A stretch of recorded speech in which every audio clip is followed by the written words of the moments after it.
بسم اللہ الرحمن الرحیم الحمد للہ رب العالمین والعاقبۃ للمتقین ولا عدوان الا علی الظالمین والصلاة والسلام الاتمان الاکملان علی محمد خاتم النبیین وعلی آلہ وصحبہ الغر المیامین ومن تبعهم وتابعهم بإحسان إلى يوم الدين أما بعد فأعوذ بالله السميع العليم من الشيطان الرجيم بسم الله الرحمن الرحيم وقال الملأ الذين كفروا من قومه لئن اتبعتم شعيبا إنكم إذا لخاسرون فأخذتهم الرجفة فأصبحوا في دارهم جاثمين الذين كذبوا شعيبا كأن لم يغنوا فيها الذين كذبوا شعيبا كانوا هم الخاسرين۔ گفتگو چل رہی تھی شعیب علیہ وعلی نبینا الصلاۃ والتسلیم اور ان کی قوم کے درمیان ڈائلاگ کی شکل میں۔ شعیب علیہ الصلاۃ والسلام نے اپنی قوم کے سامنے توحید کی دعوت پیش کی، اور توحید کی دعوت پیش کرنے کے ساتھ ساتھ وہ معصیتیں جن میں ان کی قوم مبتلا تھی، ان معصیتوں کے تعلق سے واضح طور پر انہوں نے وعظ و نصیحت کی اور اپنی قوم کو اس سے روکا۔ جواب میں قوم کی طرف سے کہا گیا کہ ہم جیسا کرتے ہیں ویسا کرنے دو، اور جس ملت میں تم تھے پہلے اس ملت میں آ جاؤ لوٹ کر کے، اور یا تو پھر ہم تمہیں دیش نکالا دے دیں گے۔ پھر شعیب علیہ الصلوۃ والسلام نے کہا کہ اگر وہ چیز ہم ناپسند کریں پھر بھی، اور اس کے بعد پھر انہوں نے اللہ رب العالمین کی ہدایت کا ذکر کیا اور اللہ رب العالمین پر اس راہ میں آنے والی صعوبتوں پر اللہ ہی پر توکل کا تذکرہ کیا، اور اپنی قوم اپنے ساتھ جو مومنین تھے ان کو ڈھارس بندھائی کہ اللہ رب العالمین کی معیت ہمارے ساتھ ہے۔ السلام علیکم۔ یہاں تک گفتگو ہوئی تھی۔ وعلیکم السلام ورحمۃ اللہ وبرکاتہ۔ اس کے بعد شعیب علیہ الصلوۃ والسلام کی قوم کی طرف سے کیا کہا گیا وہ آج کا حصہ ہے۔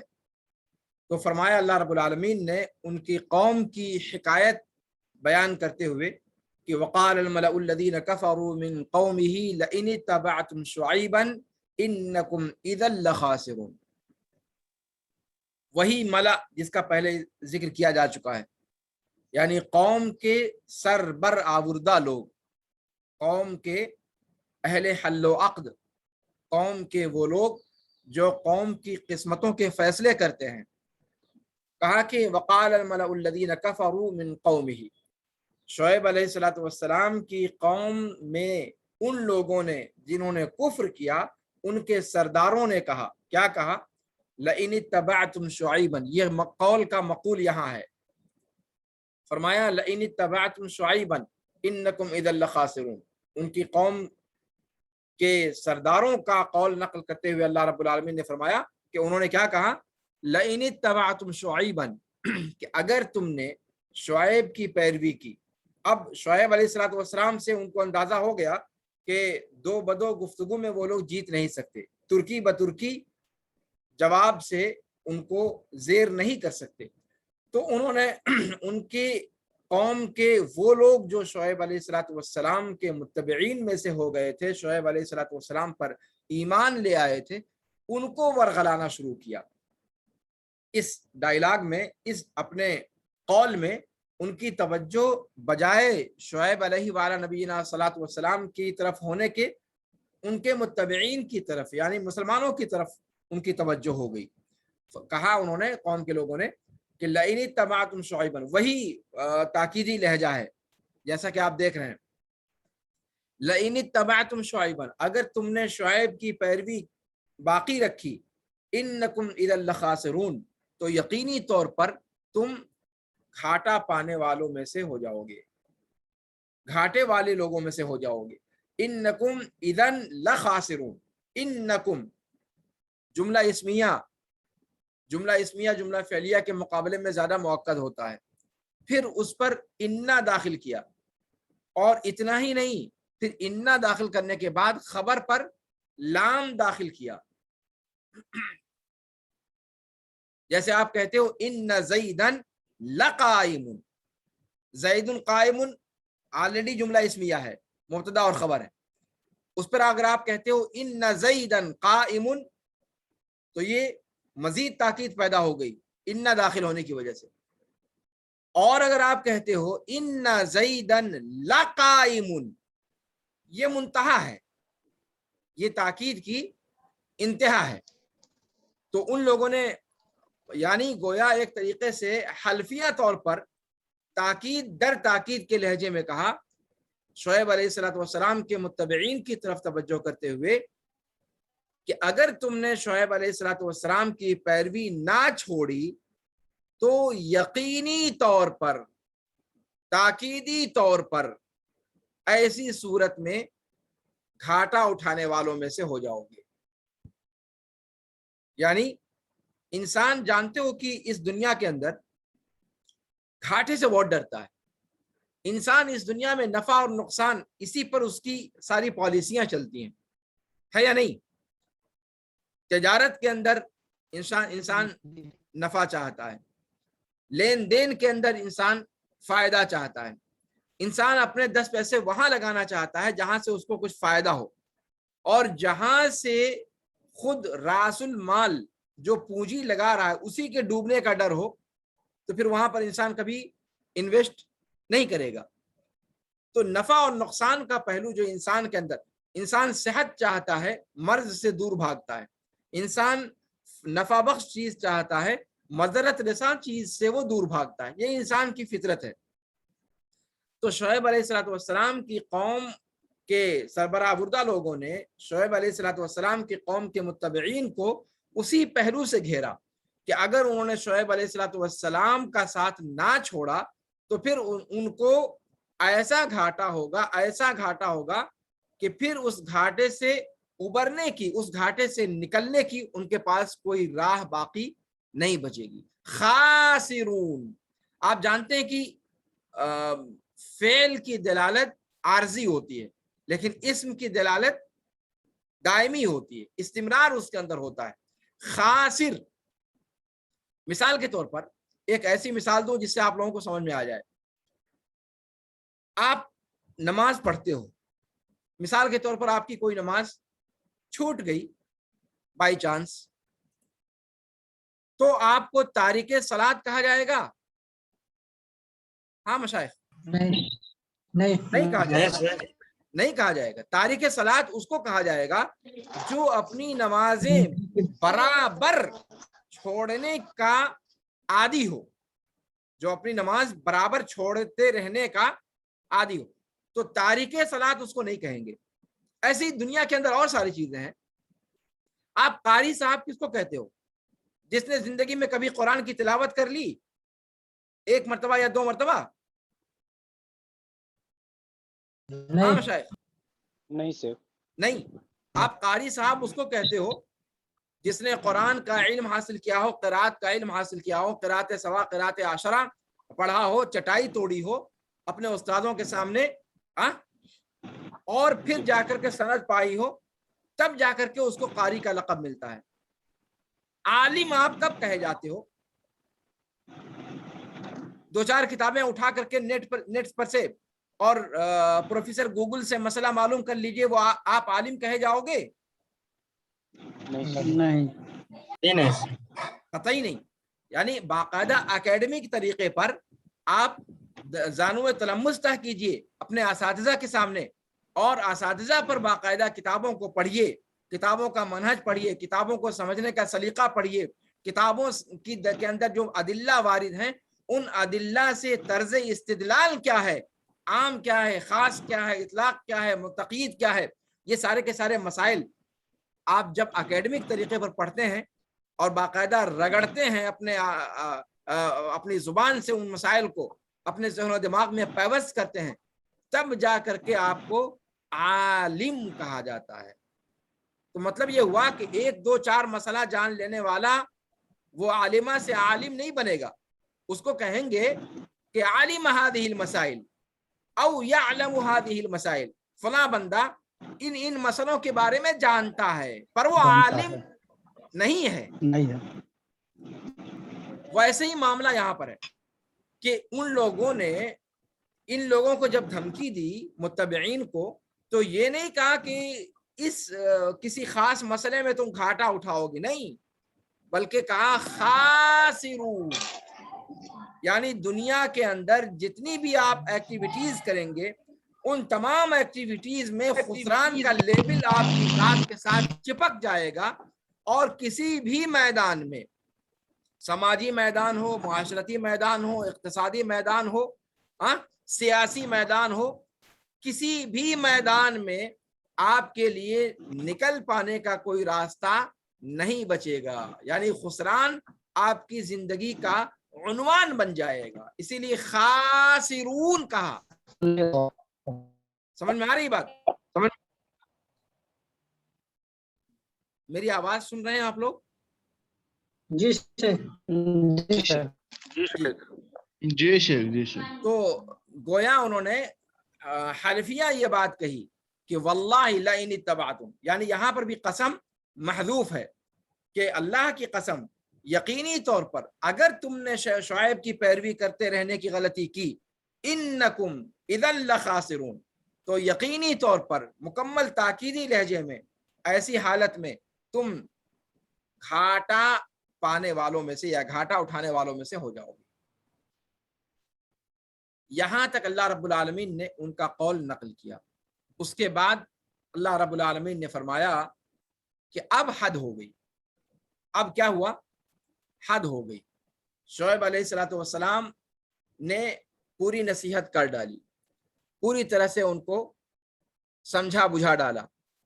اب وہ شعیب ہی کو سمجھانے کے چکر میں پڑ گئے تھے، اور جب شعیب سے پیش نہیں پائے تو پھر شعیب علیہ الصلوۃ والسلام کے متبعین کو بھٹکانے کی کوشش کرنے لگے، بجائے سدھرنے کے بگاڑ کی راہ پر ان کا اصرار باقی رہا۔ اور جب اصرار گناہ پر باقی رہے، معصیتوں پر اصرار، یہ بڑی خطرناک پوزیشن ہے، اس کو دھیان دیجیے گا آپ لوگ۔ اللہ رب العالمین تواب ہے، غفار ہے، غفور ہے، رحیم ہے، رحمان ہے اپنی جگہ پر، لیکن معصیتوں پر اصرار انسان کو ہلاکت کے دہانے پر پہنچا دیتا ہے۔ اسی لیے اللہ رب العالمین اپنے بندوں میں سے کن کو پسند کرتا ہے کہ جو قرآن کریم میں آیت آئی ہوئی ہے کہ جو گناہ کرتے ہیں اور گناہ کرتے ہی فوراً ان کو احساس ہو جاتا ہے کہ انہوں نے غلطی کی، اور وہ اللہ رب العالمین کی بارگاہ میں آ کر سربہ سجود ہو جاتے ہیں اور اپنے کیے پر نادم ہوتے ہیں اور آئندہ ایسی حرکت نہ کرنے کا عزم ظاہر کرتے ہیں، ایسے اللہ رب العالمین ایسے لوگوں کے گناہوں کو بخش دیتا ہے واضح مشاہد؟ وَإِنِّي لَغَفَّارٌ لِمَنْ تَابَ وَآمَنَ وَعَمِلَ صَالِحًا ثُمَّ اهْتَدَى۔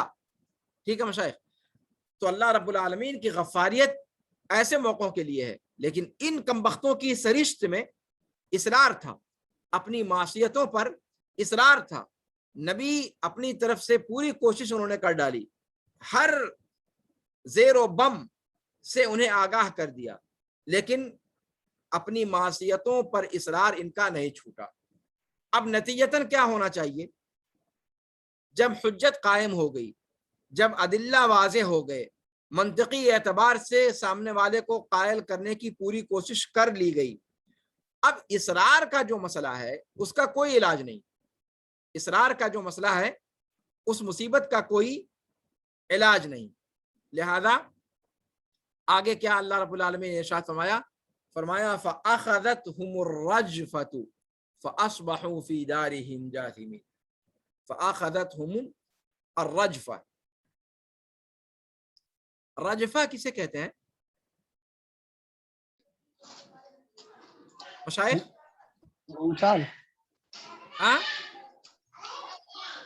بھونچال، زلزلہ، بھونچال، زلزلہ، احسن۔ فَأَخَذَتْهُمُ الرَّجْفَةُ فَأَصْبَحُوا فِي دَارِهِمْ جَاثِمِينَ، تو وہ اپنے گھروں میں اوندھے پڑے رہ گئے۔ ٹھیک ہے مشاہد؟ طیب، یہاں پر قرآن نے کہا کہ ان کو بھونچال نے یا زلزلے نے گھر دبوچا۔ دوسری جگہ قرآن کریم نے کہا غالباً سورہ شعراء کے اندر کہ ایک تیز چیخ نے ان کی قوت گویائی ہی چھین لی. بہت زیادہ پڑھ بول رہے تھے. اللہ رب العالمین نے ایسی چیخ کا عذاب ان پر نازل کیا کہ جس نے ان کی قوت گویائی ہی سلب کر لی. ہاں مشائخ، تو یہ عذاب آیا کون سا تھا؟ بھونچال کا عذاب آیا تھا ان کے اوپر، ان پر شیخ 3 طرح کا عذاب آیا تھا. 3 طرح کے. ماشاء اللہ، یعنی یاد ہے آپ لوگوں کو. جی تیسرا عذاب کون سا تھا؟ وہ آگ کا، آگ کی بارش. عذاب یوم آتش بارش. الظلہ، یوم الظلہ کا عذاب. اب یہ کس کے ہاں سے شور شرابے کی آواز آ رہی ہے؟ جی مشائخ، تو وہی میں نے کہا آپ سے کہ یہ اکلوتی قوم ہے قرآن کے اندر جس پر اللہ رب العالمین نے ایک عذاب کافی نہیں سمجھا، بلکہ ان کی معصیتیں اس نوعیت کی تھی کہ اللہ رب العالمین نے تین قسم کے عذاب ان پر اتارے. ٹھیک ہے مشائخ، اور یہ تینوں عذاب قرآن کریم کے اندر مذکور ہیں. یہ اکلوتی ایسی قوم، اور ان کا بنیادی جو گناہ تھا وہ کیا؟ ناپ تول میں کمی کرنے کا. اس کا مطلب یہ ہوا کہ ناپ تول کی کمی وہ شرک کے بعد سب سے بڑے باعث عذاب گناہوں میں سے ہے، باعث عذاب گناہوں میں سے ہے. اچھا، ناپ تول میں کمی کی جب بات کہی جاتی ہے تو عام طور سے تم لوگ سمجھتے ہو کہ صرف بنیا یہ کام کر سکتا ہے. میرے بھائی، ناپ تول میں کمی کا مقصد یہ نہیں کہ صرف بنیا ہو، چاول دال تیل جو دینے والا ہو. ناپ تول بڑے عام سیاق میں اس کو دیکھنے کی ضرورت ہے. ناپ تول کی کمی آپ کی زبان سے بھی ہوتی ہے. کسی کے سامنے اگر کوئی آپ پر ظلم کرتا ہے، آپ جواب میں جو رویہ اختیار کرتے ہو اس میں بھی ناپ تول کا معاملہ آئے گا، اعتدال کا معاملہ آئے گا. آپ نے اس کو ترکی بترکی جواب دیا یا خاموشی اختیار کی. اگر ترکی بترکی جواب دیا تو کیا اتنا ہی جواب دیا جتنا اس نے آپ کو ستایا تھا، یا ذرہ برابر اس سے آپ آگے بڑھ گئے؟ جہاں آپ آگے بڑھے وہاں آپ کا معاملہ ناپ تول میں ناپ تول میں کمی اور زیادتی کا بن گیا. انسان کے اپنے رویے میں، اپنے معاملات میں، دوسروں کے ساتھ اپنے طرز عمل میں، ان تمام چیزوں پر ناپ اور تول کا اطلاق ہوتا ہے. صرف بیچنے اور خریدی جانے والی چیزوں میں نہیں، بیچی اور خریدی جانے والی چیزوں میں بدرجہ اولا ہے، بدرجہ اولا ہے. اچھا، اور ناپ اور تول کے اندر ڈاکٹروں کا معاملہ آئے گا کہ نہیں آئے گا؟ جی مشائخ، آئے گا شیخ. ڈاکٹروں کا معاملہ آئے گا کہ نہیں آئے گا؟ جی شیخ آئے گا. جتنے کا دوا نہیں رہے گا اس سے زیادہ پیسہ لے لیں گے. اس سے زیادہ پیسہ لینے والے ہیں، یا پھر ان کمپنیوں کی دوائیں لکھنے والے ہیں جن سے ان کو اچھا پرسنٹیج ملتا ہے، جبکہ وہ دوا جس کو تحریر کر رہا ہے اس کے 80% کم میں وہی دوا انسان حاصل کر سکتا ہے مارکیٹ سے، لیکن وہ دوا لکھے گا جو 80% جس میں زیادہ آپ کو ریٹ کی ادائیگی کرنی ہے. تو یہ ساری کی ساری چیزیں ناپ تول میں کمی کی قبیل سے آتی ہیں. ضروری نہیں کہ ایک بنیا ترازو لے کر کے بیٹھا ہو اور وہیں پر وہ 1 کلو آدھا کلو میں ڈنڈی مار رہا ہو، اسی کو ناپ تول کی کمی کہا جائے گا. اس چیز کو آپ لوگ ذہن میں رکھیے. ایسے پیٹرول پمپوں پر گاڑیوں میں پیٹرول بھرتے ہوئے جو ناپ تول میں کمی کی جاتی ہے وہ اس ناپ تول کی کمی میں داخل ہے یا نہیں داخل ہے؟ اصل پیٹرول کے اندر آمیزش کی جاتی ہے، ملاوٹ کی جاتی ہے، وہ اس میں داخل ہے کہ نہیں داخل ہے؟ میں یہ کہہ رہا ہوں کہ ناپ تول کی کمی کا دائرہ بڑا وسیع ہے جو دنیا کے تمام شعبوں میں داخل ہے، اس کا عمل دخل ہے.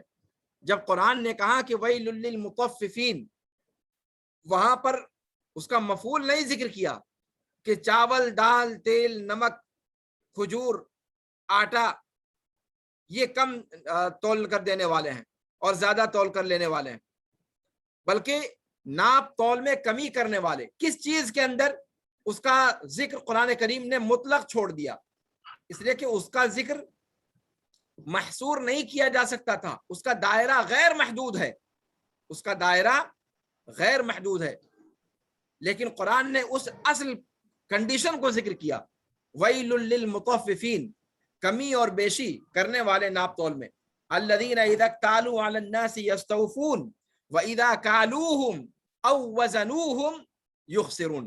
یہ ہے بنیاد کہ جب لیتے ہیں تو پورا پورا لیتے ہیں اور جب دیتے ہیں تو گھٹا کر دیتے ہیں، یہ بنیاد ہے۔ اب یہ چیز جس میدان میں اس کا اطلاق کیا جا سکتا ہے وہاں اور اللہ رب العالمین نے اس آسمان و زمین کو عدل پر قائم کیا ہے، عدل پر قائم کیا ہے۔ ان اللہ یمسک السماوات والارض ان تزولا، اور یہ زوال کیوں نہیں ہوتا، یہ کیوں نہیں ایک دوسرے پر گر پڑتے یا یہ نظام درہم برہم ہو جاتا، کہ اللہ رب العالمین نے عدل اور انصاف کے ساتھ ہر ایک کو اپنی اپنی جگہ پر اپنے اپنے دائرے میں رکھا ہے۔ جہاں ایک تجاوز کرے گا وہاں پورا نظام مختل ہو جائے گا، اور یہی معاملہ دنیا کا ہے۔ دنیا کے اندر جو آپ دیکھتے ہیں گڑبڑیاں آتی ہیں، تو ان ساری گڑبڑیوں کی اصل جڑ یہی ہے کہ انسان اپنے معاملات میں، اپنے اقوال میں، اپنے افعال میں، اپنے اعمال میں، اپنی تجارت میں اعتدال کی راہ کو چھوڑ کر تجاوزات کی راہ کو اختیار کرتا ہے۔ اس لیے یہ معاملہ اتنا آسان نہیں ہے۔ اور پھر قرآن کریم نے اس کی جو سزا رکھی وہ بھی آپ دیکھیں، تین عذاب اللہ رب العالمین نے اس قوم پر اتارے، اور اس قوم کا جو اکلوتا گناہ جو بقیہ قوموں کے اندر نہیں نظر آتا، شرک تو تقریباً سب میں مشترک تھا ان کے بعض افراد میں، لیکن جو خاص معصیت اس قوم کی تھی اس میں اللہ رب العالمین نے اسی چیز کو ذکر کیا ہے، ناپ تول میں کمی کا۔ تو اس لیے اس پہلو پر بہت زیادہ انسان کو محتاط رہنے کی ضرورت ہے۔ کم از کم ہم لوگوں کو اپنے معاملات کو درست رکھنے کی ضرورت ہے۔ ملعون اور عذاب یافتہ قوموں کی عادات سے اپنے آپ کو اللہ رب العالمین آپ سے پوچھے گا، سماج کیا کر رہا ہے، اس کے بارے میں آپ سے استفسار نہیں ہوگا۔ واضح مشائخ، ہر شخص اپنے اپنے معاملات میں اللہ رب العالمین کے ہاں جواب دہ ہے۔ اپنا اپنا دامن آپ بچانے کی کوشش کیجئے۔ آپ یہ کہہ کر کے آخرت میں نہیں بچ سکتے کہ پوری دنیا ہی ایسے تھی تو ہم اکیلے سنور کر کے کیا کرتے۔ یہ دلیل رب العالمین کے سامنے کیا نام ہے کامیاب ہو جائے گی؟ نہیں، یہ دلیل کامیاب نہیں ہوگی۔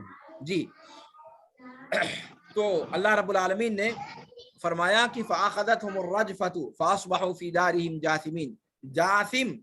جاثم کہتے ہیں اوندھا پڑا رہنا، ٹھیک ہے۔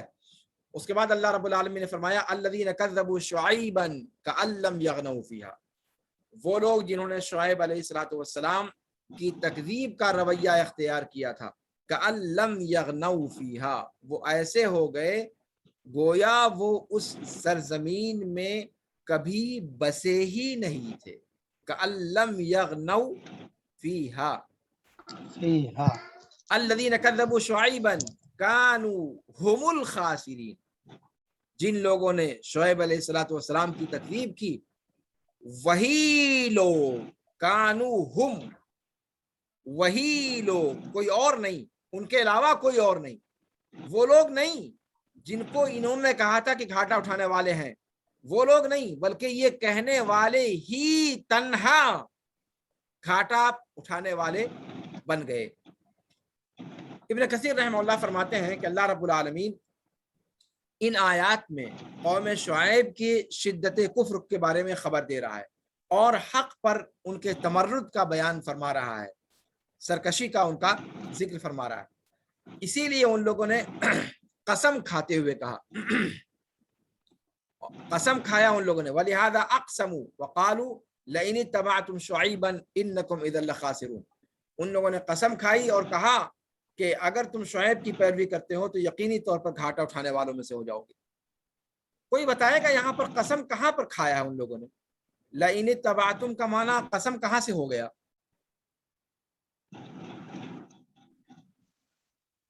لام سے لام سے کیسے؟ لام قسم کے لیے آتا ہے؟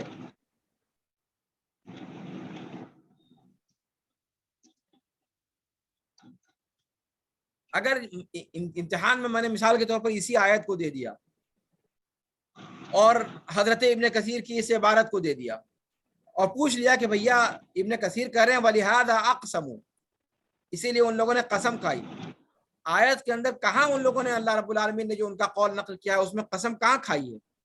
شعیب ابن کثیر رحمہ اللہ جھوٹ بول رہے ہیں۔ قسم کا تو شیخ اس میں لفظ حلف یا حلف کا تو ذکر نہیں ہے، لیکن اس میں جو تاکیدی لہجے اپنائے گئے ہیں اللہ رب العالمین نے اپنایا، بار بار اس میں تاکید لایا ہے اللہ تعالیٰ نے، تو گویا کہ وہ قسم، وہ تاکید قسم پر دلالت کرتا ہے۔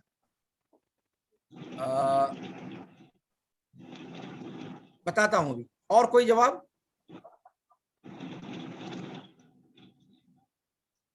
ہاں مفضل ارشاد، جی شیخ، کوئی جواب؟ یہی شیخ، یہی جواب تھا۔ یہ لَئِنِ اتَّبَعْتُم پر جو لام ہے یہ لام لام قسم ہے، یہ لام لام قسم ہے، یعنی یہ بتلاتا ہے کہ یہاں پر قسم محذوف ہے۔ اصل عبارت کیا ہے؟ واللہ لئن اتبعتم شعیبا انکم اذا لخاسرون، اور میں ترجمہ میں نے اسی طرح سے کیا بھی ہے لیکن آپ لوگوں نے شاید دھیان نہیں دیا۔ اصل عبارت کیا ہے؟ واللہ لئن اتبعتم شعیبا انکم اذا لخاسرون۔ سمجھ میں آ رہی بات؟ جی ارے بھائی جیسے آپ لوگ اپنی بات چیت جب کرتے ہو تو کہتے ہو قسم سے میں وہاں جاؤں گا، ارے قسم سے کہہ رہا ہوں، صحیح بات کہہ رہا ہوں، تو قسم سے کا کیا مطلب ہوتا ہے؟ وہاں آپ یہ نہیں کہتے کہ آپ کس کی قسم کھا رہے ہو، کہتے ہو؟ کہنے والا بھی جانتا ہے، سننے والا بھی جانتا ہے کہ قسم آپ کھا رہے ہو کس کی کھا رہے ہو، اس لیے نہ کہنے والا اس کی ضرورت سمجھتا ہے کہ اس کی وضاحت کرے، اور نہ سننے والا اس کی ضرورت سمجھتا ہے کہ وہ قسم کھا رہے ہو کس کی کھا رہے ہو، بھائی یہ نہیں پوچھتا۔ تو یہ چیز معروف ہے، تو آپ جب کہتے ہو قسم سے، یعنی میں اللہ کی قسم کھاتے ہوئے یہ بات کہہ رہا ہوں کہ یہ ایسا ہوا ہے، یہی تو مطلب ہوتا ہے۔ تو عربی زبان کے اندر بھی کچھ اسالیب ہیں جہاں پر قسم محذوف مانا جاتا ہے، اور اس محذوف پر دلالت کرنے کے لیے کوئی چیز ظاہر طور پر بھی ہونی چاہیے۔ جیسے آپ اردو میں جب بولتے ہو تو قسم کا لفظ بولتے ہو، قسم سے میں ایسا میں یہ سچ کہہ رہا ہوں، تو قسم کا لفظ دلالت کرتا ہے کہ یہاں پر محذوف ہے کہ آپ قسم کس کی کھا رہے ہو؟ اللہ رب العالمین کی۔ تو یہاں پر قسم پر دلالت کرنے والا کیا مطلب دلالت کرنے والی چیز کیا ہے؟ لام۔ یہ لام قسم کے جواب میں استعمال ہوتا ہے، قسم کے اس کو لام قسم کہا جاتا ہے۔ تو اس سے پتہ چلتا ہے کہ یہاں پر قسم کا صیغہ محذوف ہے۔ تو لئن اتبعتم شعیبا انکم اذا لخاسرون، اصل عبارت کیا ہے؟ ای واللہ لئن اتبعتم شعیبا انکم اذا لخاسرون۔ واضح ہے مشائخ؟ جی شیخ۔ اب اگر پوچھا جائے امتحان میں تو ہڑبڑاؤ گے تو نہیں؟ نہیں سر، نہیں بالکل نہیں شیخ۔ اچھا، ابن کثیر رحمہ اللہ فرماتے ہیں کہ اسی لیے وہ لوگ ان لوگوں نے قسم کھائی اور قسم کھا کر کے کہا کہ اگر تم شعیب کی پیروی کرو گے تو یقینی طور پر گھاٹا اٹھانے والوں میں سے ہو جاؤ گے۔ اسی لیے اللہ رب العالمین نے ان کے اس قول کے جواب میں فرمایا کہ فَأَخَذَتْهُمُ الرَّجْفَةُ فَأَصْبَحُوا فِي دَارِهِمْ جَاثِمِينَ، کہ ان لوگوں کو تیز زلزلے نے پکڑ لیا اور وہ ایسے ہو گئے اپنے اپنے گھروں میں، وہ اپنے اپنے گھروں میں اوندھے پڑے رہ گئے. طيب. اب یہاں پر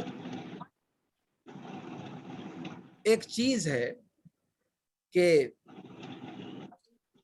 ٹھیک ہے عذاب زلزلہ کا بھی آیا اور چیخ کا بھی آیا، لیکن اچھا، اور جب دونوں کا آیا تو دونوں میں سے کسی کو بھی ذکر کر دیا جائے کوئی حرج کی بات نہیں ہے، اس لیے کہ دونوں صحیح ہے، دونوں صحیح ہے. رجفہ کا بھی عذاب آیا، صیحہ کا بھی عذاب آیا، لیکن سوال یہ ہے کہ یہیں پر رجفہ کیوں کہا اور جہاں پر صیحہ کہا تھا وہیں پر صیحہ کیوں کہا؟ اگر ہم یہاں پر صیحہ کہیں اور وہاں جہاں رجفہ آیا ہے یہاں صیحہ کہیں، اور جہاں صیحہ آیا ہوا ہے وہاں پر رجفہ کہیں، تو چلے گا یا نہیں چلے گا؟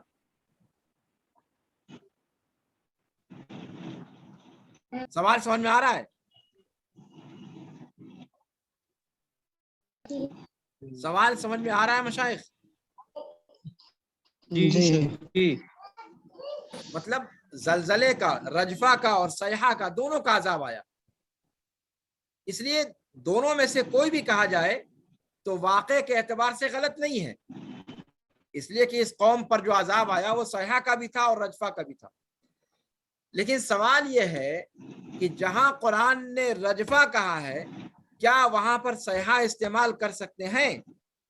اور جہاں پر صیحہ کہا ہے وہاں پر رجفہ استعمال ہو سکتا ہے؟ یعنی دونوں ایک دوسرے کو ریپلیس کر سکتے ہیں اس دلیل سے کہ یہ دونوں ان کے اوپر آئے تھے عذاب، تو جو بھی کہہ دیا جائے اس میں کوئی حرج نہیں ہے قرآن کے علاوہ میں. لیکن قرآن میں جہاں پر آیا ہے وہاں پر اگر ہم بدلنا چاہیں تو اس کو بدل سکتے ہیں؟ نہیں. ہاں مشاہد، ارے یار کچھ تو بولو. جی شیخ. نہیں بدل. کیوں نہیں بدل سکتے جب وہ سب صحیح ہے تب؟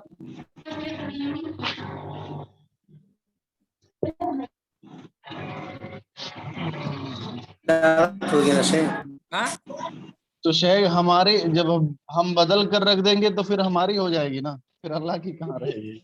ارے یار ایک مثال دے رہا ہوں میں، قرآن کے اندر کوئی زبر زیر پیش بدل تو سکتا نہیں ہے. ایک بات کہی جا رہی ہے کہ قرآن کے علاوہ میں مثال کے طور پر قرآن جس طریقے سے بیان کر رہا ہے اس طرح کے سیاق میں رجفہ جہاں پر قرآن نے کہا ہے وہاں پر صیحہ کہہ سکتے ہیں یا نہیں کہہ سکتے؟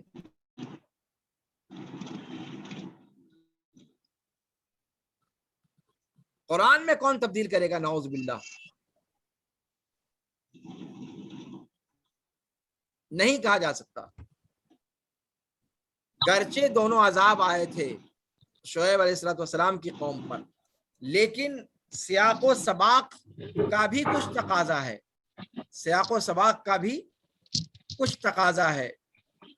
اسی کی طرف اشارہ کر رہے ہیں ابن کثیر رحمہ اللہ. پڑھتے ہیں ابن کثیر کو، کیا کہا امام ابن کثیر رحمہ اللہ نے؟ کہتے ہیں کہ اللہ رب العالمین نے اسی لیے ان کے قول کے بعد فرمایا کہ فَأَخَذَتْهُمُ الرَّجْفَةُ فَأَصْبَحُوا فِي دَارِهِمْ جَاثِمِينَ، کہ ان کو رجفہ نے، بھونچال نے، زلزلے نے، تیز حرکت نے دھر دبوچا اور وہ اپنے اپنے گھروں میں اوندھے پڑے رہ گئے. کہتے ہیں ابن کثیر رحمہ اللہ وَذَلِكَ كَمَا تَوَعَّدُوا شُعَيْبًا وَأَصْحَابَهُ بِالْجَلَاءِ كَمَا أَخْبَرَ عَنْهُمْ فِي سُورَةِ هود فَقَالَ تَعَالَى وَلَمَّا جَاءَ أَمْرُنَا نَجَّيْنَا شُعَيْبًا وَالَّذِينَ آمَنُوا مَعَهُ بِرَحْمَةٍ مِنَّا وَأَخَذَتِ الَّذِينَ ظَلَمُوا الصَّيْحَةُ فَأَصْبَحُوا فِي دَارِهِمْ جَاثِمِينَ. سورہ ہود کی آیت ہے. فرمایا کہ جب ہمارا حکم آ پہنچا تو ہم نے شعیب اور ان کے ساتھ جو مومنین تھے ان کو نجات عطا فرمائی اپنے طور پر اپنی جانب سے رحمت کا مظاہرہ کرتے ہوئے، اور ان لوگوں کو جنہوں نے ظلم کیا تھا تیز چیخ نے پکڑ لیا تو وہ اپنے اپنے گھروں میں اوندھے رہ گئے. ٹھیک ہے مشائخ؟ اب دیکھیں یہاں بھی نتیجہ دونوں کا ایک ہے. یہاں اپنے اپنے گھروں میں اوندھے پڑے رہ گئے، اس کا سبب بتایا زلزلہ کو، اور سورہ ہود کے اندر اس اوندھے پڑے رہ جانے کی کو کس کی طرف ڈالا گیا ہے؟ تیز چیخ کی طرف. اس میں کوئی شبہ نہیں کہ عذاب کے بعد وہ لوگ اوندھے پڑے رہ گئے تھے، لیکن وہ اوندھے پڑے کس لیے رہ گئے تھے؟ زلزلے کی وجہ سے یا چیخ کی وجہ سے؟